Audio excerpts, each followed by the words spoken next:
नमस्कार। ज़माना चाहे कितना भी बदल गया हो, लेकिन एक चीज़ ना बदली है और ना बदलेगी, वो है कहानी सुनना। कहानी सुनना हम सभी को अच्छा लगता है। पिछली बार मैंने आपको श्री प्रेमचंद जी द्वारा लिखी कहानी पूस की रात सुनाई थी। आज इसी श्रृंखला के अंतर्गत मैं आपको उन्हीं के द्वारा लिखी कहानी बूढ़ी काकी सुनाने जा रही हूँ। यह कहानी मेरी पसंदीदा कहानियों में से सबसे पहले नंबर पर है। बुढ़ापा बहुधा बचपन का पुनरागमन हुआ करता है। बूढ़ी काकी में जीभा स्वाद के सिवा और कोई चेष्टा शेष न थी और न अपने कष्टों की ओर आकर्षित करने का रोने के अतिरिक्त कोई दूसरा सहारा ही। समस्त इंद्रियां, नेत्र, हाथ और पैर जवाब दे चुके थे। पृथ्वी पर पड़ी रहती और घर वाले कोई बात उनकी इच्छा के प्रतिकूल करते, भोजन का समय टल जाता या उसका परिणाम पूर्ण ना होता, अथवा बाजार से कोई वस्तु आती और ना मिलती तो ये रोने लगती थी। उनका रोना सिसकना साधारण रोना ना था, वे गला फाड़ फाड़ कर रोती थी। उनके पतिदेव को स्वर्ग सिधारे कालांतर हो चुका था। बेटे तरुण होकर चल बसे थे। अब एक भतीजे के अलावा और कोई न था। उसी भतीजे के नाम उन्होंने अपनी सारी संपत्ति लिख दी। भतीजे ने सारी संपत्ति लिखाते समय खूब लंबे चौड़े वादे किए, किंतु वे सब वादे केवल कुली डिपो के दलालों के दिखाए हुए सब्ज बाग थे। यद्यपि उस संपत्ति की वार्षिक आय 150-200 रुपये से कम न थी, तथापि बूढ़ी काकी को पेट भर भोजन भी कठिनाई से मिलता था। इसमें उनके भतीजे पंडित बुद्धिराम का अपराध था अथवा उनकी अर्धांगिनी श्रीमती रूपा का, इसका निर्णय करना सहज नहीं। बुद्धिराम स्वभाव के सज्जन थे, किंतु उसी समय तक जबकि उनके कोष पर आँच न आए। रूपा स्वभाव से तीव्र थी सही, पर ईश्वर से डरती थी। बुद्धिराम को कभी कभी अपने अत्याचार का खेद होता था। विचारते कि इसी संपत्ति के कारण मैं इस समय भला मानुष बना बैठा हूँ। यदि भौतिक आश्वासन और सुखी सहानुभूति से स्थिति में सुधार हो सकता हो तो उन्हें कदाचित कोई आपत्ति ना होती, परंतु विशेष व्यय का भय उनकी चेष्टा को दबाए रखता था। यहाँ तक कि यदि कोई द्वार पर कोई भला आदमी बैठा होता और बूढ़ी काकी उसी समय आकर अपना राग लापने लगती तो वह आग हो जाती और घर में आकर उन्हें जोर से डांटती। लड़कों को बुढ़ों से स्वाभाविक विद्वेष होता ही है, और फिर जब माता पिता का यह रंग देखते तो वे बूढ़ी काकी को और सताया करते। कोई चुटकी काट कर भागता, कोई इन पर पानी की कुल्ली कर देता। काकी चीख मार कर रोती, परंतु यह बात प्रसिद्ध थी कि वे केवल खाने के लिए ही रोती है, अतएव उनके संताप और आर्तनाद पर कोई ध्यान नहीं देता था। हाँ, काकी क्रोधातुर होकर बच्चों को गालियाँ देने लगती तो रूपा घटनास्थल पर आ पहुँचती। इस भय से काकी अपनी जीवा कृपाण का कदाचित ही प्रयोग करती थी। यद्यपि उपद्रव शांति का यह उपाय रोने से कहीं अधिक उपयुक्त था। संपूर्ण परिवार में यदि काकी से किसी को अनुराग था तो वह बुद्धिराम की छोटी लड़की लाडली थी। लाडली अपने दोनों भाइयों के भय से अपने हिस्से की मिठाई चबेना बूढ़ी काकी के पास बैठकर खाया करती थी।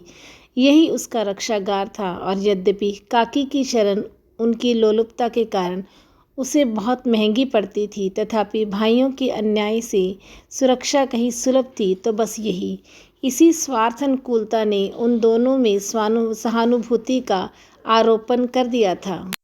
रात का समय था। बुद्धिराम के द्वार पर शहनाई बज रही थी और गांव के बच्चों का झुंड विस्मयपूर्ण नेत्रों से गाने का रसावादन ले कर रहा था। चारपाइयों पर मेहमान विश्राम करते हुए नाइयों से मुक्कियाँ लगवा रहे थे।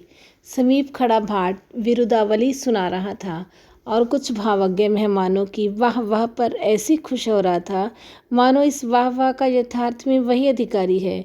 दो एक अंग्रेजी पढ़े हुए नवयुवक इन व्यवहारों से उदासीन थे। वे इस गवार मंडली में बोलना अथवा सम्मिलित होना अपनी प्रतिष्ठा के प्रतिकूल समझते थे। आज बुद्धिराम के बड़े लड़के मुखराम का तिलक आया है, यह उसी का उत्सव है। घर के भीतर स्त्रियां गा रही थी और रूपा मेहमानों के लिए भोजन में व्यस्त थी। भट्टियों पर कढ़ा चढ़ रहे थे। एक में पूड़ियाँ कचौड़ियाँ निकल रही थी, दूसरे में अन्य पकवान बनते थे।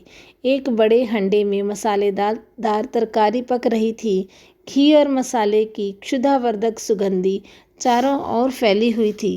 बूढ़ी काकी अपनी कोठरी में शोक में विचार की भांति बैठी हुई थी। यह स्वाद मिश्रित सुगंध उन्हें बेचैन कर रही थी। वे मन ही मन विचार कर रही थी, संवत मुझे पूड़ियाँ न मिलेंगी।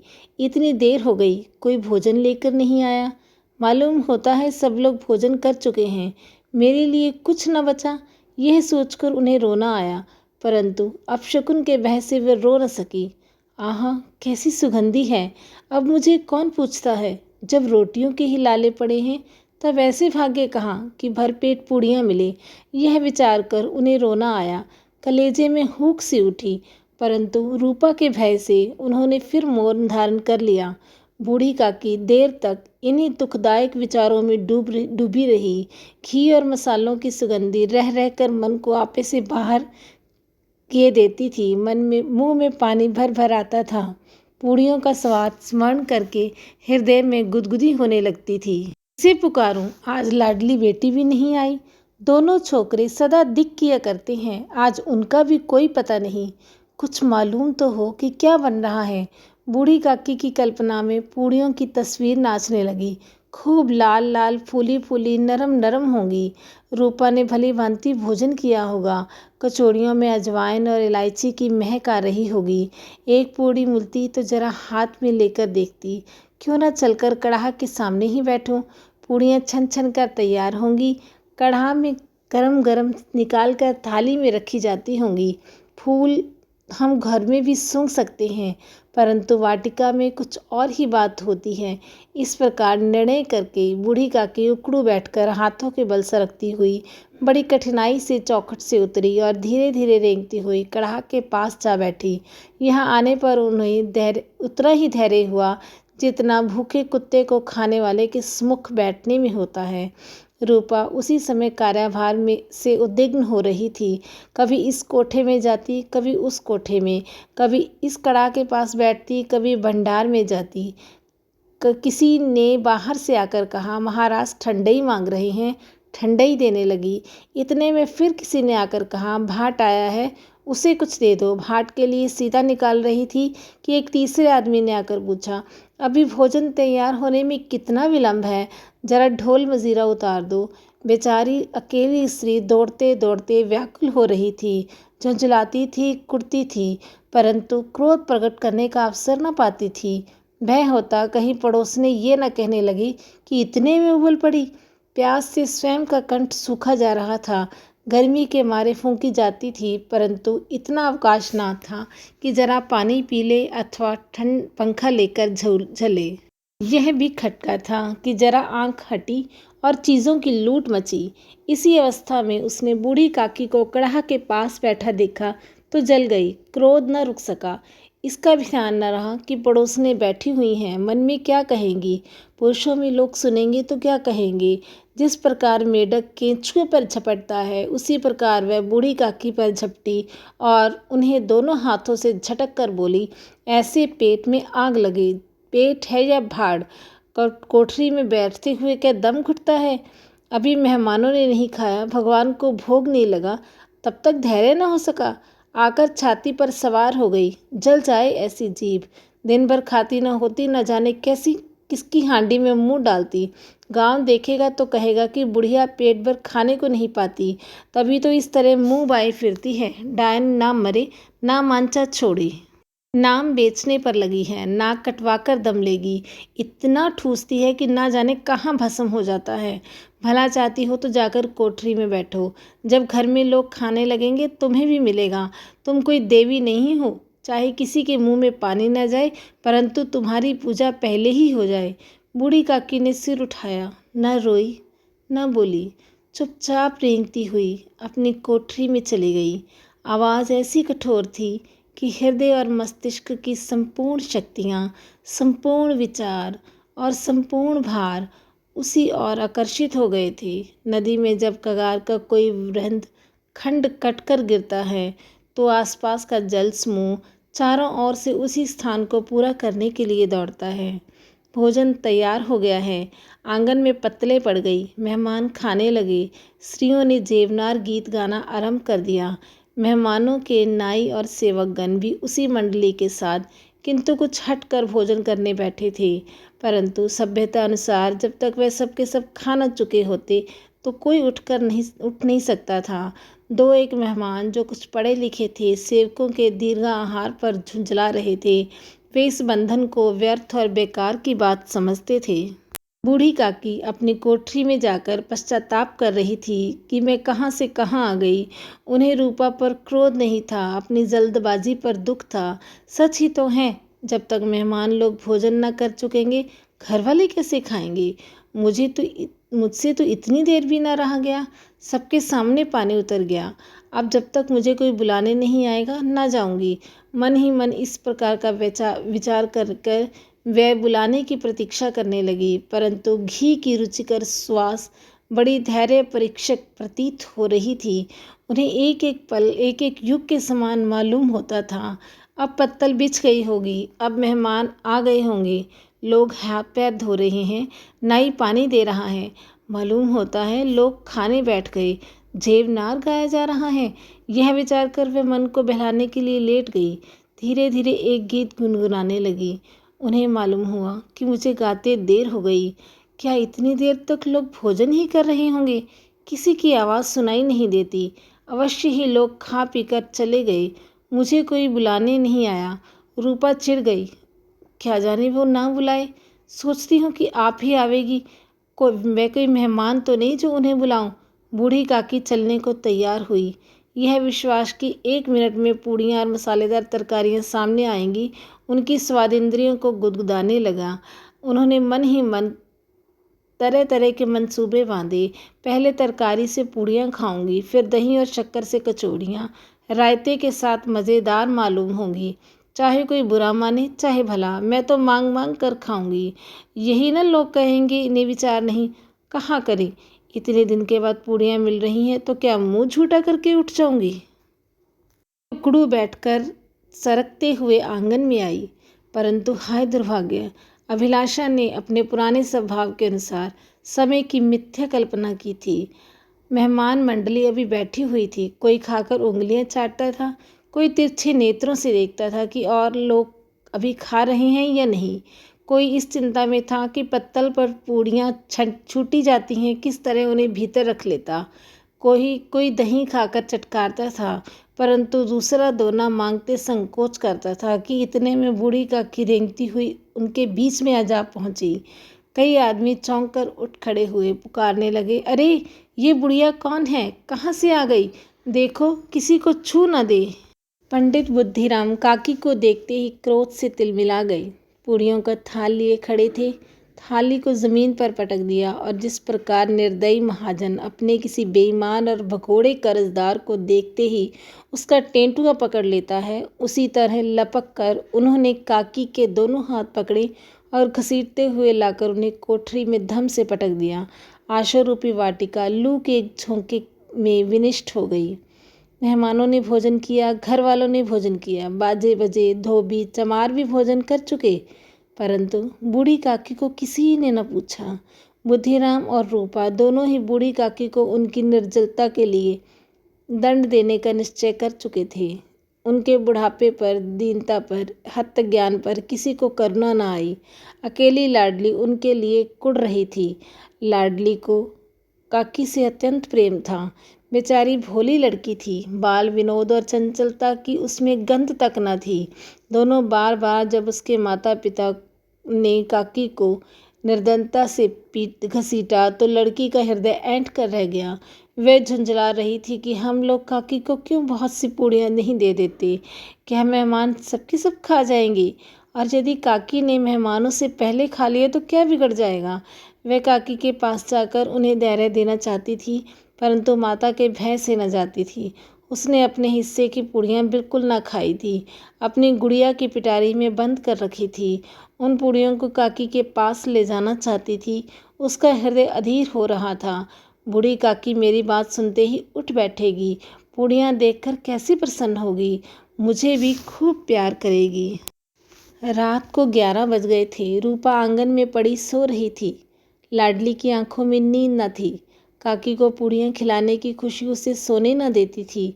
उसने गुड़ियों की पिटारी सामने रखी थी। जब विश्वास हो गया कि अम्मा सो रही हैं तो वह चुपके से उठी और विचारने लगी, कैसे चलूं? चारों ओर अंधेरा था, केवल चूल्हों में आग चमक रही थी और चूल्हों के पास एक कुत्ता लेटा हुआ था। लाडली की दृष्टि सामने वाले नीम पर गई। उसे मालूम हुआ उस पर हनुमान जी बैठे हुए हैं। उनकी पूंछ, उनकी गदा वह स्पष्ट दिखाई दे रही थी। मारे भय से उसने आंखें बंद कर ली। इतने में कुत्ता उठ बैठा और लाडली को ढाढ़स हुआ। कोई सोए हुए मनुष्य के बदले एक भागता हुआ कुत्ता उसके लिए अधिक धैर्य का कारण हुआ। उसने पिटारी उठाई और बूढ़ी काकी की कोठरी में की ओर चली। बूढ़ी काकी को केवल इतना स्मरण था कि किसी ने मेरे हाथ पकड़ घसीटे और फिर ऐसा मालूम हुआ जैसे कोई पहाड़ पर उड़ाए लिए जाता है।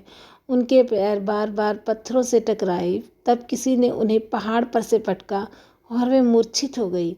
जब वह सचेत हुई तो किसी की जरा भी आहट न मिलती थी। समझी कि सब लोग खा पी कर सो गए और उनके साथ मेरी तकदीर भी सो गई। रात कैसे कटेगी? हाय राम, क्या खाऊं? पेट में अग्नि धधक रही थी। हाय, किसी ने मेरी सुध न ली। क्या मेरा पेट काटने से धन जुड़ जाएगा? इन लोगों को इतनी भी दया नहीं आती कि ना जाने बुढ़िया कब मर जाए, उसका जी क्यों दुखावे। मैं पेट की रोटियां खाती हूँ कि कुछ और, इस पर यह हाल। मैं अंधी अपाहिज ठहरी, ना कुछ सुनूं ना बूझूं। यदि आंगन में चली गई तो क्या बुद्धिराम से इतना कहते न बनता था कि काकी अभी लोग खा रहे हैं, फिर आना। मुझे घसीटा और पटका। उन्हीं पूड़ियों के लिए रूपा ने सबके सामने गालियां दी। उन्हीं पूड़ियों के लिए इतनी दुर्गति करने पर भी उनका पत्थर का कलेजा न पसीजा। सबको खिलाया, मेरी बात तक न पूछी। जब तब ही न दी तो अब क्या देंगी? यह विचार कर काकी निराशामयी संतोष के साथ लेट गई। ग्लानि से गला भर भर आता था, परंतु मेहमानों के भय से रोती न थी। सहसा कानों में आवाज आई, काकी उठो, मैं पूड़ियाँ लाई हूँ। काकी ने लाडली की बोली पहचानी, चटपट उठ बैठी, दोनों हाथों से लाडली को टटोला और उसे गोद में बिठा लिया। लाडली ने पूड़ियाँ निकाल कर दी। काकी ने पूछा, क्या तुम्हारी अम्मा ने दी हैं? लाडली ने कहा, नहीं, ये तो मेरे हिस्से की हैं। काकी पूड़ियों पर टूट पड़ी। 5 मिनट में पिटारी खाली हो गई। लाडली ने पूछा, काकी पेट भर गया? जैसे थोड़ी सी वर्षा ठंडक के स्थान पर और भी गर्मी पैदा कर देती है, उसी भांति इन थोड़ी पूड़ियों ने काकी की क्षुधा और इच्छा को और उत्तेजित कर दिया था। बोली, नहीं बेटी, जाकर अम्मा से और मांग लाओ। लाडली ने कहा, अम्मा सोती हैं, जगाऊंगी तो मारेगी। काकी ने पिटारी को फिर टटोला। उसमें कुछ खुरचन गिरी थी, बार बार होंठ चाटती थी और चटकारे भरती थी। हृदय महसूस रहा था कि पूड़ियाँ कैसे पाऊँ। संतोष सेतु जब टूट जाता है तब इच्छा का बहाव अपरिमित हो जाता है। मतवालों को मद का स्मरण करना उन्हें मदान्ध बनाता है। काकी की अधीर मन इच्छाओं के प्रबल प्रभाव में बह गया।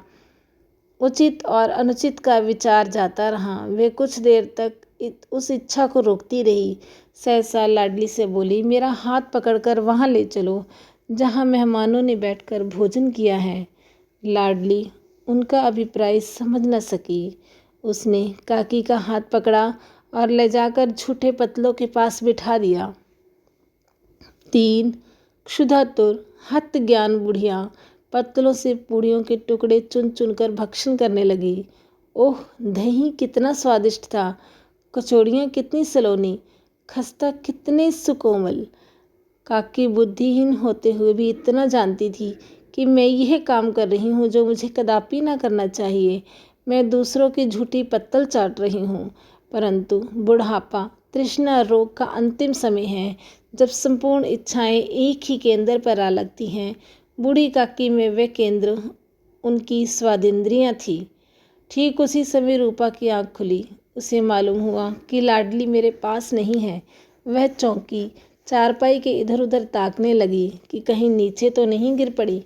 उसे वहाँ ना पाकर वह उठी तो चुप क्या देखती है कि लाडली झूठे पत्तलों के पास चुपचाप खड़ी है और बूढ़ी काकी पत्तलों पर से पूड़ियों के टुकड़े उठा उठा कर खा रही है। रूपा का हृदय सुन्न हो गया। किसी गाय की गर्दन पर छुरी चलते देखकर जो अवस्था उसकी होती है, वह उसी समय रूपा की हुई। एक ब्राह्मणी दूसरों की झूठी पत्तल टटोले, इससे अधिक शोकमय दृश्य असंभव था। पूड़ियों के कुछ ग्रासों के लिए उसकी चचेरी सास ऐसा निष्कष्ट कर्म कर रही है, यह वह दृश्य था जिसे देखकर देखने वालों के हृदय कांप उठते हैं। ऐसा प्रतीत होता है मानो जमीन रुक गई, आसमान चक्कर खा रहा है, संसार पर कोई आपत्ति आने वाली है। रूपा को क्रोध न आया। शोक के सम्मुख क्रोध कहाँ, करुणा और भय से उसकी आंखें भर आई। इस अधर्म का भागी कौन है? उसने सच्चे हृदय से गगन मंडल की ओर हाथ उठाकर कहा, परमात्मा मेरे बच्चों पर दया करो। इस अधर्म का दंड मुझे मत दो, नहीं तो मेरा सत्यानाश हो जाएगा।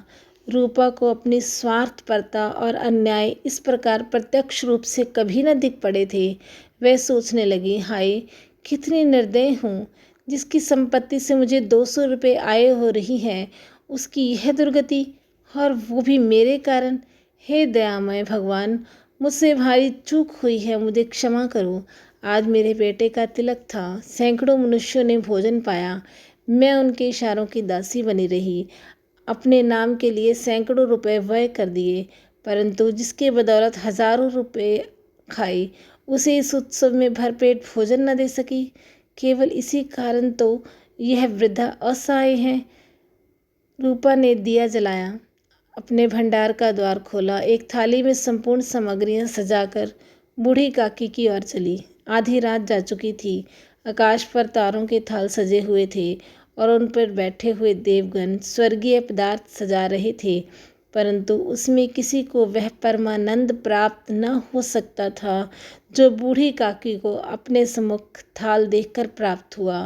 रूपा ने कंठारुद्ध स्वर से कहा, काकी उठो, भोजन कर लो। मुझसे आज बड़ी भूल हुई, उसका बुरा ना मानना। परमात्मा से प्रार्थना कर दो कि वह मेरा अपराध क्षमा करें। भोले भोले बच्चों की भांति जो मिठाइयाँ पाकर मार और तिरस्कार सब भूल जाता है, बूढ़ी काकी वैसे ही सब भुलाकर बैठी हुई खाना खा रही थी। उनके एक एक रोए से सच्ची सदिच्छाएं निकल रही थी और रूपा बैठी स्वर्गीय दृश्य का आनंद लेने में निमग्न थी। धन्यवाद। ये थी कहानी प्रेमचंद जी द्वारा लिखी हुई बूढ़ी काकी। आशा करती हूँ आपको मेरी कहानी बहुत पसंद आई होगी और मेरे चैनल को ज़रूर सब्सक्राइब कीजिए। धन्यवाद।